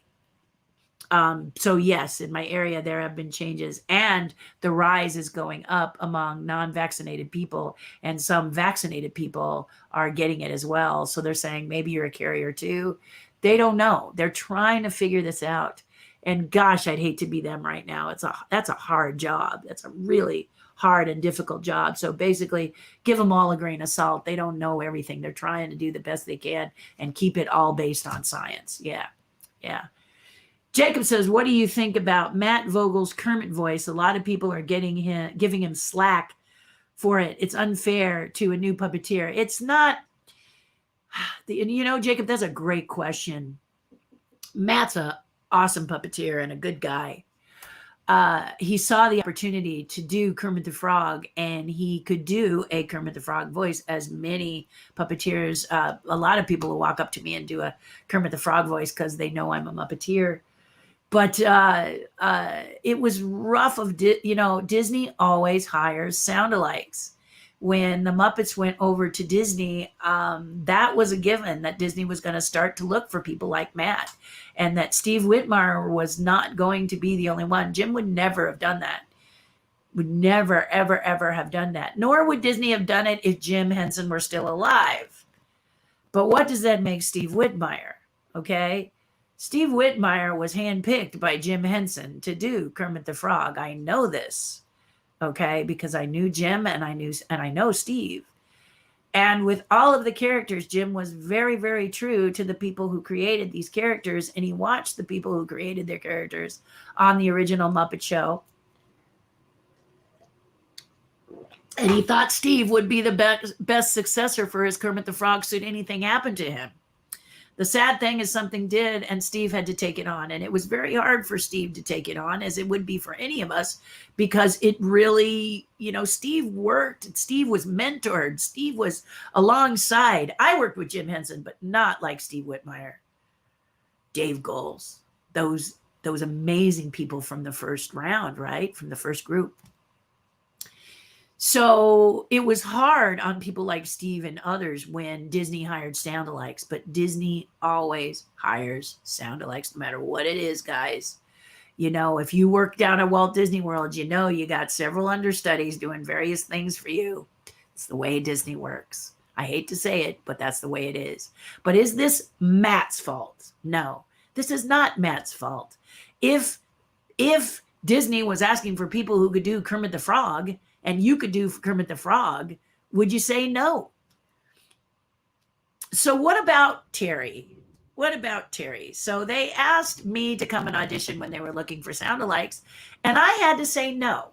Not because I'm, part of it was because I believe the voices should stay with those that were the originals, okay? I'm all about originals, okay? But because I never worked to duplicate other voices. I didn't set out to create Kermit or Fozzie or any of those characters. My choice, Jacob, boy, I'm having trouble. My choice today is, sorry. My choice was to create new characters. I met Jim in 1982, and he was really excited that I was a woman because very few women were in puppetry at that time at the capacity that I was. I was with one of the top puppeteer mentors on the West Coast. He was East Coast. So to see this West Coast, somewhat of a rock star, he was very excited to meet me and talk to me about the type of characters that I did. And he was not interested. Jim was not interested in me doing Kermit the Frog or Fozzie Bear or people that he already had. Janice. I might have played around with Janice for sure, really, but not with the idea of replacing that character. So Jim, I think, is part of the reason that I really it just never occurred to me. I am a voice person, so I created my own characters. So when I went to Disney and I auditioned, I said to them, I came to thank you for the opportunity, but I do my own characters. And when and if you're ready for a new, fresh character, or you need a voice for a new, fresh character, I'm at your service. But that I don't do a Kermit the Frog. I don't. So getting back to Matt does. And I know several that do, Ralph the dog very well. And so if Disney's going to hire you, and now they have no Steve, so what are they supposed to do? And I really would love them to go back to Steve and ask him to do some of Kermit. But, I don't begin to understand what happened there or how that all went over. That's gossip. But the bottom line is that Matt got the role. He obviously was the best choice of the sound-alikes. So let's cut him some slack, okay? Let's and if you want to hear the original voice, you go on Disney Plus and you watch the original Muppet Show. There you get to hear Jim Henson do the voice. And honestly, the best Kermit in the world is Jim Henson, isn't he? That's obvious. So the thing that I get a little challenge with Disney, where I get cranky, is the characterizations of the characters. I don't like watching the behaviors of the characters shift and change. Like in the Muppet Show that I was a part of, Fozzie stole. He actually steals an ashtray And Fozzie would never steal. He would not steal. That's not what Fozzie Bear does. Fozzie is about rubber chickens and squirting flowers and wagga wagga. You know, he's not that character. So I get a little testy, if you will, when Disney takes liberties with the characters that aren't those characters. I'm about the pure characters. You know, Kermit being vulnerable, caring about Miss Piggy, but she's kind of self-absorbed. She's not mean. She's self-absorbed, and I love that combination. If you watch the Muppet movie, that's where you really get to see them as what they are and what they're about, and I like that kind of thing. Those Muppet capers and things like that. I like that. One of the ones that comes very, very close and is very, very strong is the Muppet Christmas Carol. So, you know, but a few of these later things, and it looks like Disney's trying to come back to the original characters. And all they have to do if they want to learn is to watch those movies, or now on Disney Plus, watch the Muppet movies, right? So I watched the Muppet Show, and what a joy to watch the Muppet Show, which I grew up as a kid watching and dreaming of being a Muppeteer, and now I am. And I got to do original characters. I got to be part of Team Baby. On the West Coast, I played a lot of lead characters, and sometimes the leads are boring. You know, honestly, the fun characters are the characters that surround the lead. If you think of many leads in movies that you like, it's the characters around those leads that really are fun and exciting to watch, yes? And so I always wanted to be a supporting character. I want to be a character actress. You know, that's what I don't want to be a lead. Leads have to carry the show, and to me, I think it's kind of dull while everyone else is funny and silly and goofy. They can come up with silly, goofy sticks, and it fits because they're sidelined. So Baby Sinclair was the epiphany of because I loved being an assistant. I loved working with Kevin and John and us creating a character that was so dynamic on dinosaurs. And it was so compelling, so fun that he became kind of a lead because everybody went crazy for him. But originally he was not the focus. He was a supplemental character, but he was just so much fun because of three people clicking, Kevin, myself, and John. Electricity happened, and Baby was born, and Baby was so much fun to do that at one point Brian called me on the carpet and said, "Don't you want a character of your own?" I said, "I have one. I'm Team Baby." And he was like, "That's not what I mean." And I go, "Well, that's what I mean." Okay. I loved being part of Baby Sinclair and being a part of Team Baby. And I would continuously say over and over again that I was completely blessed by being able to be a part of that group. You know, that was a dream come true. This is the dream team. We are, oh, look at me. I'm so silly. Let me do this again. There's the dream team right there, Jacob. That's Kevin, who's known for many characters in the Henson Corral, and me with my hair looking different, and John Kennedy, and the baby. And the baby was just as happy to have us on the team as well. So, yeah, I love it. I loved it. And so to answer, I hope that answers your question, but Matt Vogel is a very talented puppeteer, and he doesn't only do Kermit the Frog. He does many voices.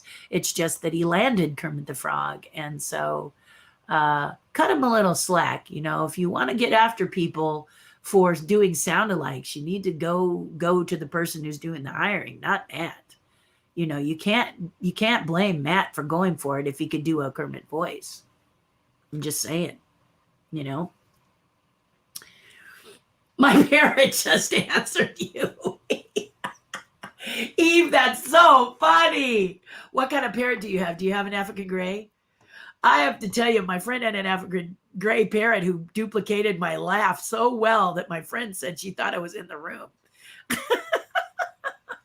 And then the parrot duplicated. You know when you have one of those water filters and it's time to change the little filter.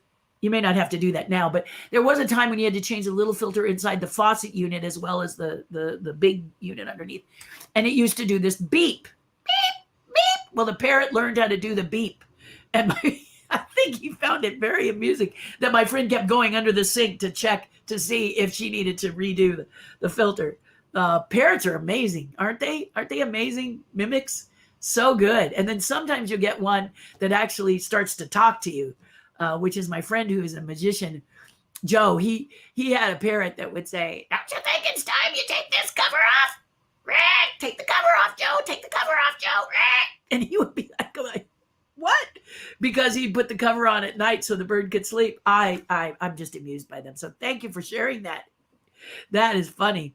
Wow, I had no idea your mom worked at Disney as well. What did she do? Did she know Walt? No. None of the family, unfortunately, got to know Walt. And I came close to running into him because, in the early years of Disney, he used to walk the streets. I just was there at a different time, But my mom was a word processor. You guys are probably going, what? Back in the olden days, boom, boom, boom, boom. Back in the olden days, they did not have that which is called a computer. There were no smartphones. Phones were murder weapons, and it was used for only making a call. But then came the computer. It was a Tandy computer. Google it. And then it became an IBM computer, and it needed special people to operate said computer, better known as a word processor. This is back in the early days. And that's what my mother did. As computers started to become simpler and simpler and simpler, still before the smartphones, if you will, people who she was working for began to do their own word processing or have the computer in front of themselves, much like us today, we were doing it ourselves. And the word processing position started to fade away.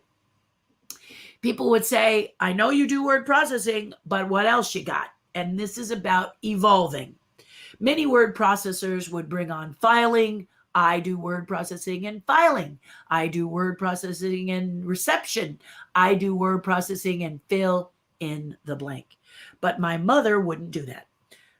My mother decided that she just only wanted to do word processing. And when you decide on that job, which is sliding down the hill and disappearing, you soon find yourself without work. And what are you going to do? And so kind of a early forced retirement for my mother, because she just didn't want to answer the phone or file or adjust. And she could have come up with other ways. But once people started doing it for themselves, it poof, went away, and kind of rough. She was at Disneyland for 3 years. We had a great time, and when she submitted me, it was great. And I had other chances to audition and do voices, which was very interesting, because a lot of times puppeteers will be in the same room performing, but voiceover people, they audition one at a time. And if you do them together auditioning, they get very irritable, because a voice person has a certain set of instruments that can, as we just were talking about Kermit the Frog, duplicate well. So it's a voiceover person will be protecting their brand by coming in by themselves and doing voices isolated from the other voiceover people, so that they don't duplicate your set of tools. You follow me? So, whoa, yeah, there you go. But I didn't know Walt. My good friend Philo Barnhart, he's third generation Barnhart. His mother was ink and paint, did know Walt, and his father was backgrounds. If you look at Sleeping Beauty and you look for Barnhart as a last name, you will see Philo's father's name listed in the credits, as in many of the early Disney things. So they both knew Disney. Philo knew Disney as a very young age. He remembers sitting on Walt's lap while holding some pencils for whatever reason. And then Philo was up for the role of, for the character of Christopher Robin in the Winnie the Pooh series, but didn't get the job. And he was a young boy. I think he was like 6 or 7. He was really little. He was very sad when he didn't get the Christopher Robin role. And Walt felt very bad. So he put Philo Barnhart and his father into the Come Fly a Kite sequence of the Julie Andrews, Dick Van Dyke, Mary Poppins. And if you look really closely when you watch it again, look for the boy and father in the brown suits, and that's Philo as a child and his father. It's very exciting. So he did know Walt, and they loved Walt a lot. Many said that Walt could be a really tough taskmaster, but a very loving and caring boss. So I learned a lot about Walt through the people who knew him, and it's just been, I was an Imagineer at just the right time in-house. I really was. Bonjour! Ça va? Hello, Stephen. David, with puppets on Broadway, have you seen War Horse or King Kong? I have not seen puppets on Broadway, but I have seen King Kong, amazing. And also, what is it?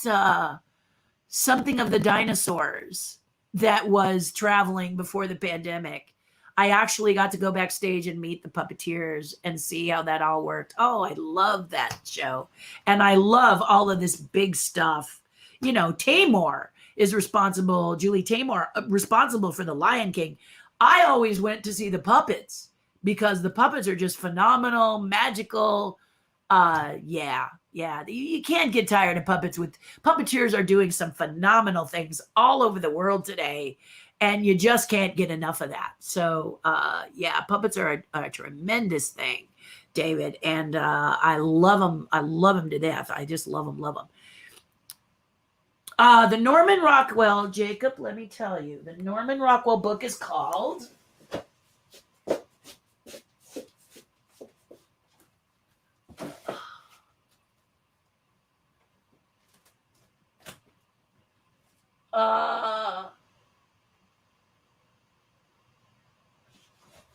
I can't even tell you the author because it's too, I can't get past my mermaid tail right now because of all this stuff I've got waiting for the manufacturer of the Hitchhiking Ghost. But I will pull it out and tell you Monday for sure. But I think it's the complete collection of Norman Rockwell, and it's number 750 out of 1,000 sold. Yeah, it's a limited edition. It's beautiful. It's beautiful. I don't even know how I came across it, but when I was younger, I bought it because I'm like you. I think you can learn a lot from Norman Rockwell and his painting style. You know, again, people like Norman Rockwell, they started with the basics over and over and over again. But now they didn't have, they would love these tools. Oh my God, would they love these tools? Because if you have a tablet, you can get a picture you like, you can trace over it, try again, trace over it, try again, so you can get that muscle memory, and then you can eliminate and draw that character and then see what other things you can draw of your own that come from that same muscle memory. That's what's happening to me. I ended up doing I ended up drawing right on fabric, straight ink, because of the ability that I have. I now have the confidence to draw from my head because my teacher, Mr. Ink on Paper, has made me do it without pencil, without, you know, and we have models. We do have models. But there are times I can draw stuff now from my head. Not everything. I used to always draw dragons because I've drawn for a million years. But now I'm drawing other stuff too from my head. Not a lot, but it's getting better and better. And I thank this teacher for it. You would appreciate the Rockwell April Fool's Day covers. I believe that there were 4 of them. Oh, I've never seen those, Stephen. I've never, ever seen those. But then I have to tell you, when people post, I don't always get to read them because I'm working so hard here in my studio. But I'd love to see those. I think I would get a kick out of those. Triple self-portrait. As artists, I speak, I think, for many artists. You do yourself first. You paint. Or you, like, my first painting was a self-portrait because I'm not going to complain about the way it looks. If I wanted to draw a portrait, I would draw my own. If I wanted to paint a portrait, I'd paint my own. Or someone who was dead so that they couldn't yell at me if it looked bad. I mean, seriously, why do you put that? You don't want to put that self-pressure on you, you know? And when I teach a class, I've got a pumpkin class coming up, and I'll be telling you about more on that later. I ask you to bring a picture that you would like to learn to do, and I will show you how to do it.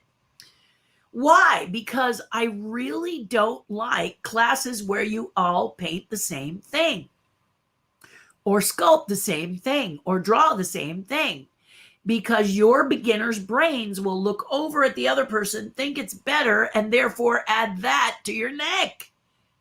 I'm not as good. Why am I even in here? I probably shouldn't be in here. I'm not in. Well, theirs is better. This is better. You know you do it. So this is why a virtual class is really cool, because you can draw it virtually and choose when you want to show it. And if others people show it, hopefully you're not doing that in your head.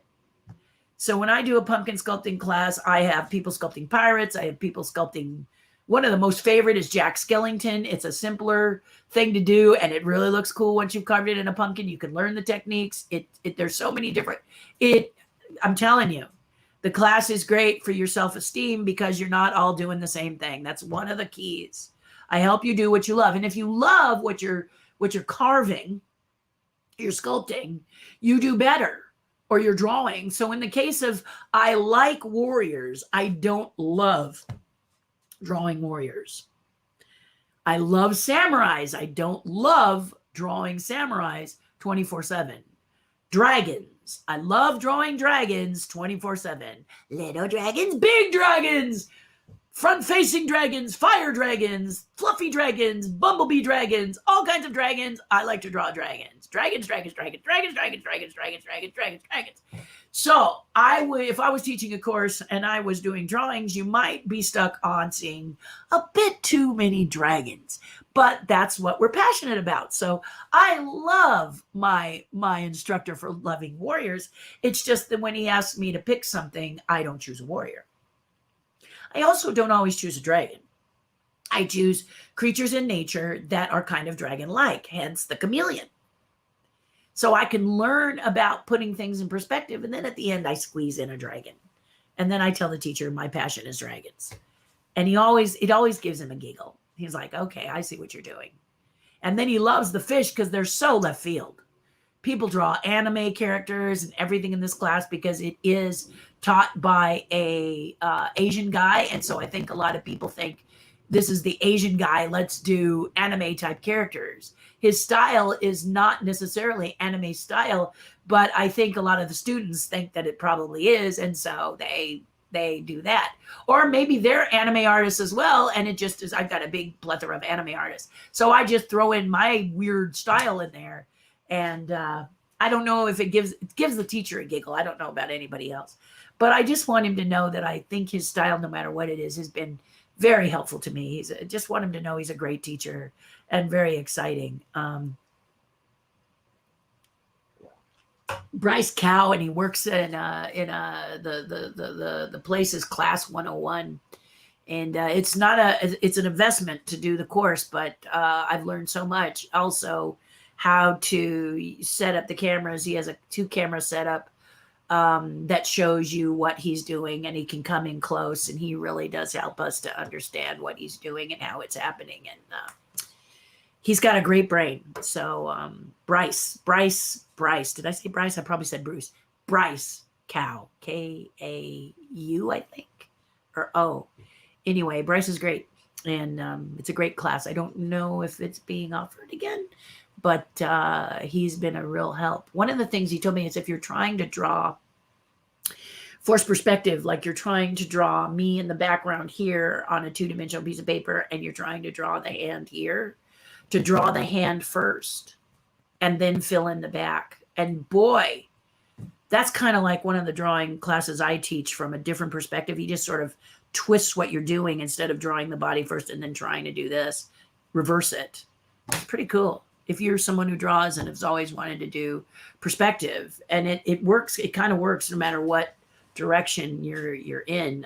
I'm blown away by that, actually. Even if you're like this, you draw this first, kind of come down the eye, and you draw this and then this.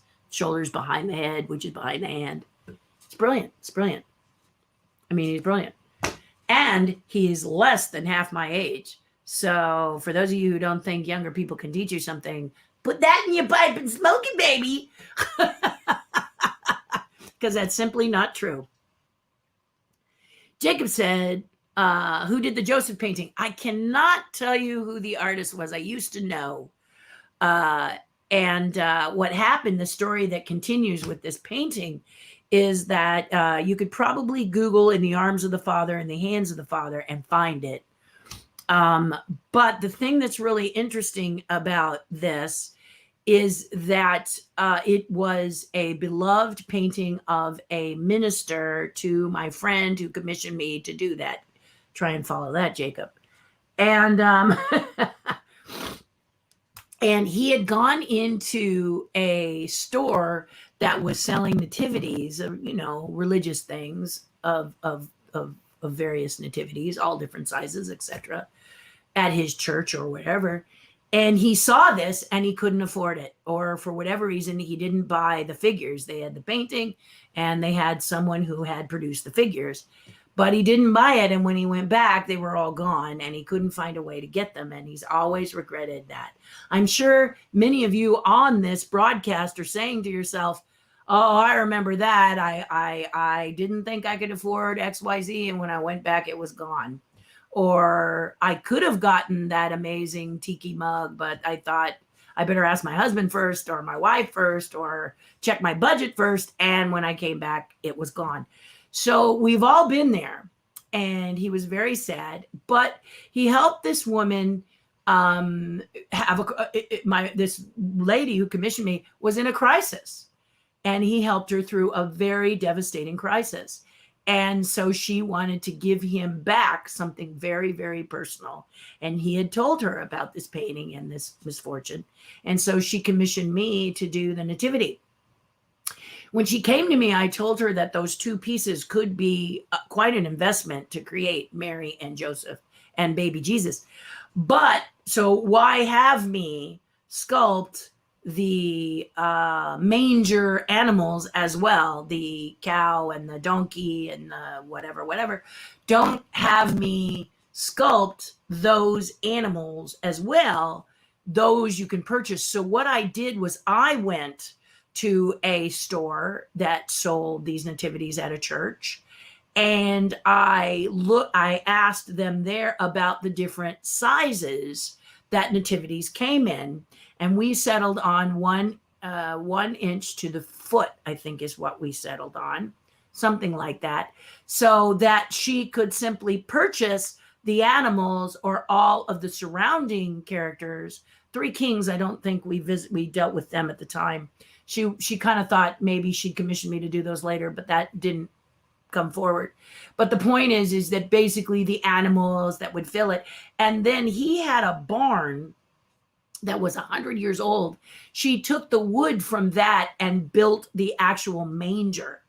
So this whole thing became this present for him on Christmas Day, and he didn't know what to say. He was completely, as you can imagine, Jacob, he was completely without words, speechless. And to this day, he has that unique and special gift from this woman who felt that she wanted to do something super special for her man of God.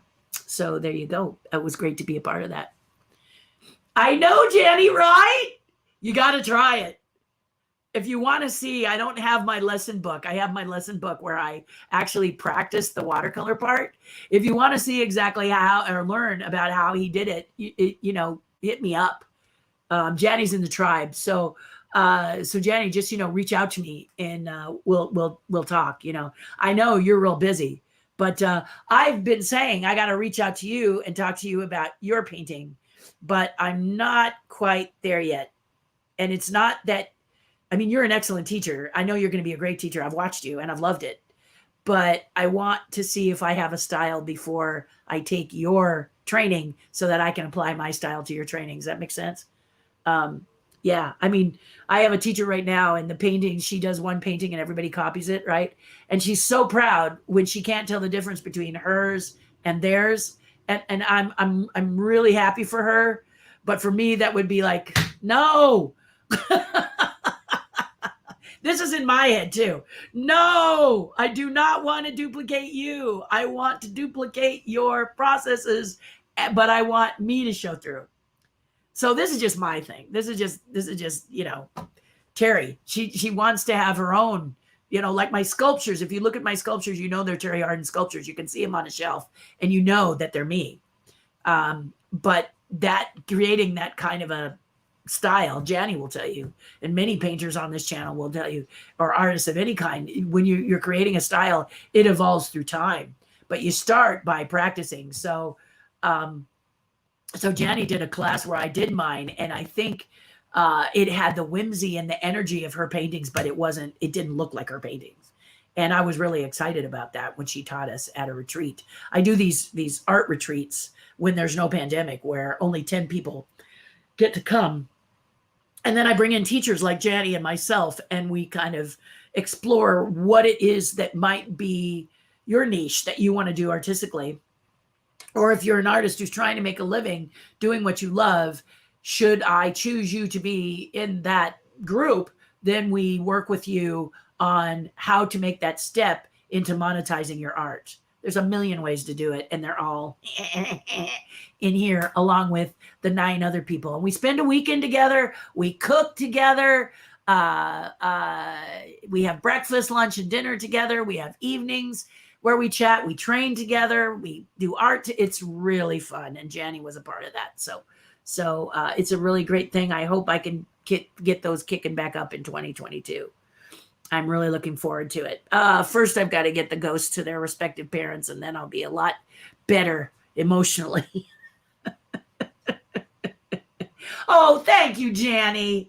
Yeah, thank you so much. That is so sweet of you to say. Like I said, there was a woman in social media. She's a social media expert. She said she was just shocked that I was doing all the social media by myself.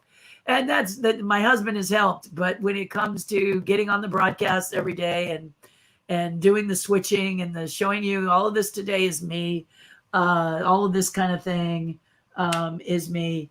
That is just right now.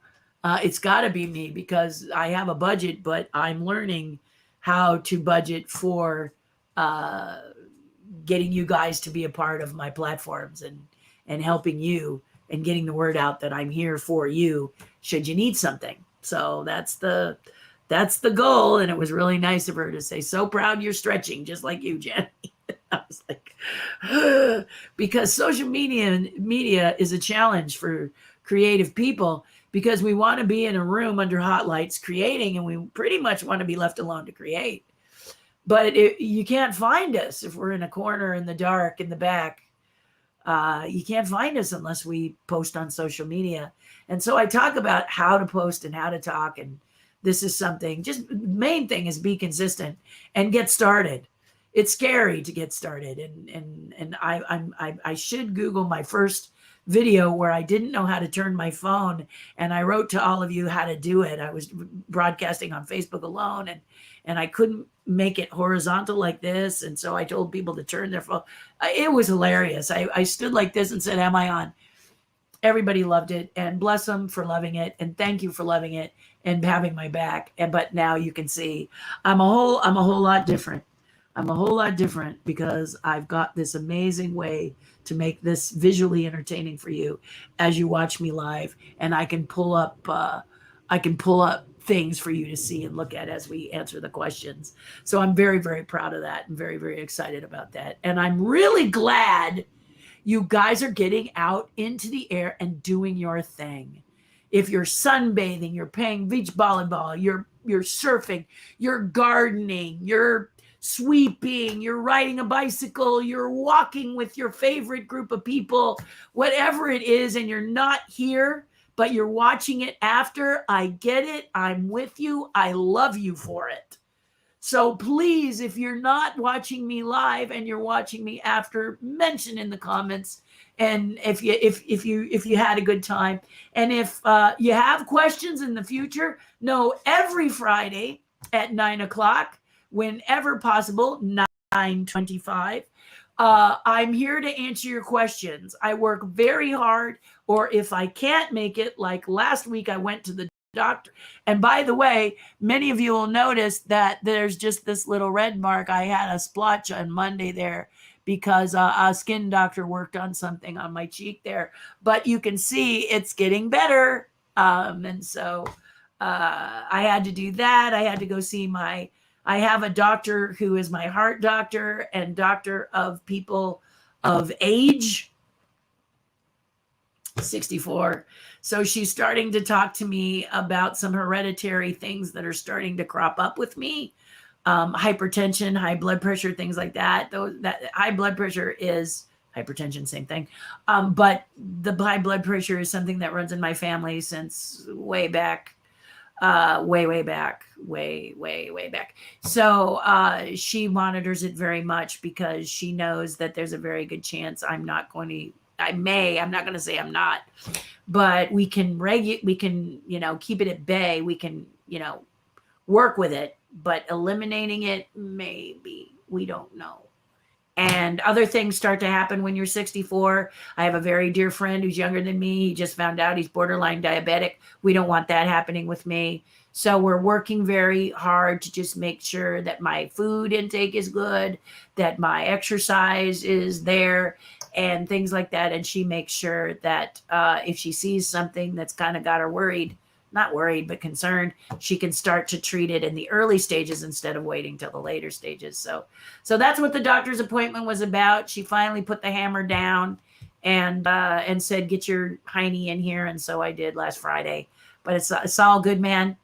And then what it was really interesting is that she needed to talk. And before I leave you, have you ever had a person who, like a doctor or maybe it's your veterinarian for your fur baby or whatever, and you just felt they needed to say something, not necessarily to you, but they needed to speak to someone who wasn't going to get offended, who wasn't going to get hurt. Basically, your job would be to do this. Well, my doctor pretty much exploded about this vaccine thing. She is completely borderline hysterical. She is a doctor where most people don't follow what she prescribes them do. You need to lose 20 pounds. They don't.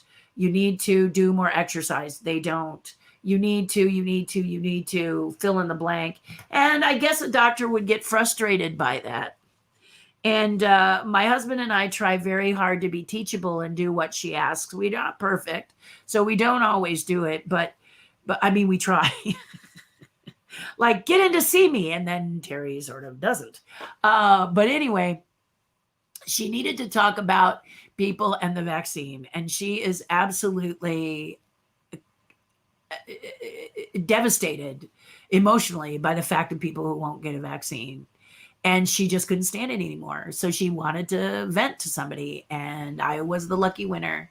And I love her. I care about her, and she loves and cares about me. And I know that her job, she's an artist at being a doctor. She's not just a doctor because it's a job. She's a doctor because it's a calling. And this really upsets her. She knows the science. She knows things I don't even know. And it just frustrates her every single day when people won't get the vaccine. And she needed to just speak her mind, and she didn't want to be judged for it. So I was there a long time because she spoke her mind, and I let her speak her mind. And I did my job.